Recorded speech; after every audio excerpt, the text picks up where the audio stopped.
Cinco minutos, vê e entende a aliança de Deus com Moisés e com você.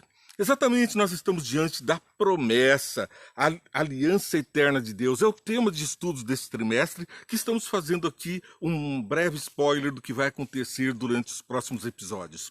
Aqui nós vemos a promessa de Deus sendo cumprida especialmente para o povo de Israel, a promessa que havia sido feita a Abraão, lá em Gênesis capítulo 12, versos 1 a 3. E lá em Gênesis, Deus falava diretamente a promessa. Veja só, então o Senhor disse a Abraão: sai da sua terra e do meio de seus parentes e da casa de seu pai, e vá para a terra que eu lhe mostrarei. Farei de você um grande povo e o abençoarei. Tornarei famoso o seu nome e você será uma nação. Abençoarei os que te abençoarem e amaldiçoarei os que te amaldiçoarem. Por meio de você, todos os povos da terra serão abençoados. Essas promessas de Deus, apesar da tardança aparente, elas foram se cumprindo no correr da história.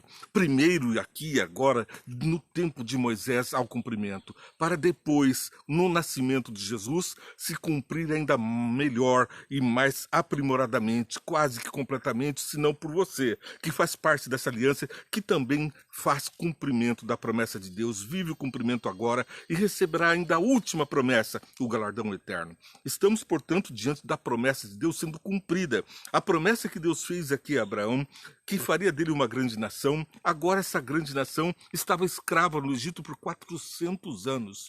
Chegou a hora da libertação, do cumprimento da promessa, nasce Moisés. E Moisés, então, a ele é dito, capítulo 4 de Êxodo, versos 5.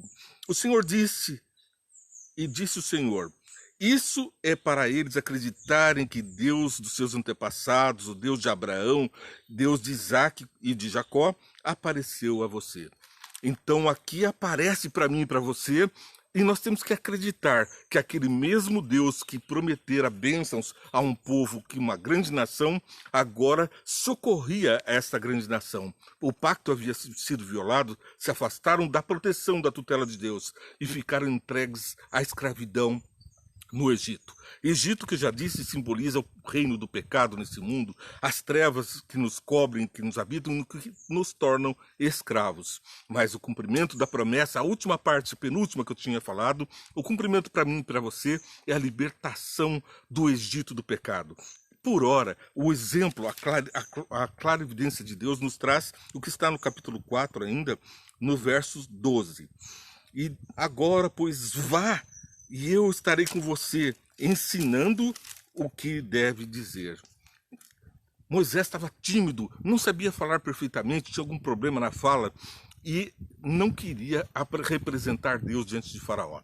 Mas Deus disse: vá, eu estarei com você ensinando o que deve falar. E assim nós prosseguimos na história, porque lá no capítulo 6, verso 1, também de Êxodo, então o Senhor disse a Moisés: agora você verá o que farei ao Faraó. Por minha mão poderosa ele os deixará ir, e por minha mão poderosa ele os expulsará do país. Faraó não queria deixar ir o povo. Foi preciso que Moisés revelasse os 10 sinais que Deus tinha dado o poder a ele para fazer.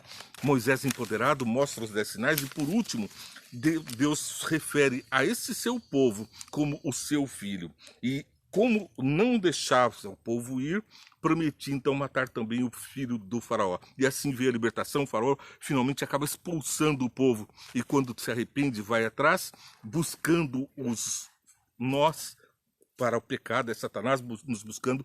Ali frente ao mar se abre. E então eles são salvos por poderes cada vez maiores e mais miraculosos. Veio então Moisés e agora ele conduz o povo. No Êxodo, receberam ali a aliança. Primeiro foram salvos da escravidão, nós somos salvos também da escravidão do pecado. Agora vem então a aliança. Sejam fiéis aos meus mandamentos, e então gozareis dos bens dessa terra. Caso Deus não tivesse entregue a Moisés as tábuas da lei, as já vistas tábuas da lei, lá de que condenaram Caim por matar, violando assim o mandamento, um dos 10 mandamentos da lei de Deus, não matarás. Agora, então, esse mandamento é lembrado, porque o povo esteve em escravidão durante 400 anos. A aliança com a aliança de obediência feita anteriormente precisava ser restaurada, revigorada. Mas se por acaso os mandamentos não tivessem lançado sua proteção, Deus tivesse retido os mandamentos no reino dos céus, ainda assim os mandamentos existiriam, apenas nós não estaríamos livres da morte, porque Caíns continuariam a matar os seus irmãos. Nós estamos, portanto, livres dos males do pecado, confortados pela presença de Deus num relacionamento de proteção. Então aqui vem uma série de textos da Bíblia que vão mostrando que nosso relacionamento é especial com Deus. Isso está registrado em Gênesis capítulo 12, verso 2 e Êxodo 19, verso 6. Fazemos então uma ponte, um paralelo entre o relacionamento de proteção e a direta ordem de Deus em Êxodo capítulo 20. Ali estão então os seus mandamentos, e em Êxodo capítulo 20, verso 2, nós vamos ler o seguinte. Êxodo capítulo 20. Aqui então Deus traça os mandamentos e se apresenta. Eu sou o Senhor, o teu Deus, que te tirou do Egito, da terra da escravidão. Deus então se apresenta como quem livrou o povo do pecado, livrou o povo da escravidão. E agora nós estamos livres do pecado através de Jesus. Então nós não precisamos retornar ao Egito, ao pecado, porque aqui nós temos a liberdade pelo próprio Deus que nos tirou do mundo do pecado e que tirou da escravidão, porque o pecado escraviza, vicia, nos torna súditos de Satanás. Mas Jesus vem e vence o mal, e é vencendo o mal com o bem que nós espalharemos também essa mensagem. Depois o Senhor salva e depois então apresenta a sua lei para que nós continuemos salvos. Não somos salvos pela lei, mas somos salvos do pecado por Jesus e depois mantidos salvos pela obediência à palavra de Deus, um ato de amor, de reciprocidade, de relacionamento. Nós somos seres relacionais para com Deus. Salva do pecado, portanto, a sua lei agora está dentro de nós. Nós vivenciamos esses mandamentos. Aqui cria-se uma identidade. Primeiro, o relacionamento. Esse relacionamento faz dessas pessoas uma nação.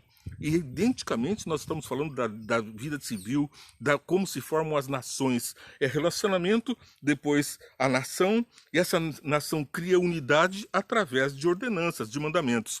Pois Deus também tem o seu mandamento, os seus 10 mandamentos e as suas ordenanças, os seus conselhos para nos livrar dos males desse mundo.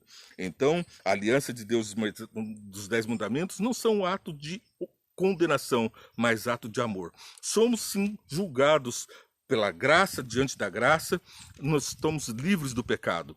Pela fé, somos salvos. E pela obediência aos mandamentos, cumprimos o que Jesus disse: se me amardes, guardareis os meus mandamentos. E lá em João, capítulo 8, verso 33, diz: se o Filho vos libertar, verdadeiramente sereis livres. Do que o Filho liberta? Do pecado, da morte. E então, por que somos realmente livres? Porque paramos de pecar, progredindo na vida espiritual de santificação. Não que vamos nos tornar santos do dia para a noite, mas progredimos pela graça, pela fé, avançando rumo à obediência completa. Porque Jesus disse: assim como eu obedeci ao Pai, vocês também devem agir. Somos assim agora novas criaturas. Gálatas capítulo 2, versos 20, nos mostra que agora somos novas criaturas em Deus.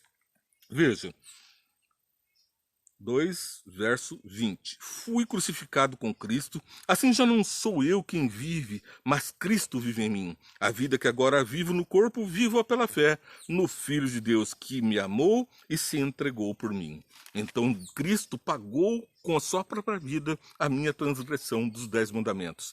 Com isso, sou grato, amo a Jesus e por isso atendo o que ele disse: se me amardes, guardareis os meus mandamentos. E diante disso, João, o discípulo amado, lá em 1 João capítulo 2, versos 1 a 7, ele vai falar: meus filhinhos, escrevo-lhes estas coisas para que vocês não pequem. Se, porém, alguém pecar, temos um intercessor junto ao Pai, Jesus Cristo, o justo. Portanto, Jesus Cristo, o ressurreto, ressuscitou para a nossa glorificação. Você acaba de assistir 5 minutos do Entende, e diariamente também levamos a você Entendendo a Bíblia em Boa Companhia. Vai daqui a pouquinho ao ar. E temos muitos trechos da Bíblia que vão confortar essa ideia principal, lançando luz para um assunto que me envolve e te envolve. Luz para vivermos na luz. Curta, compartilhe essa mensagem, siga a nossa programação, a nossa página e se inscreva também no Entendendo a Bíblia em Boa Companhia, diariamente com você, trazendo a luz do céu para que nós sejamos luz neste mundo. Deus te abençoe.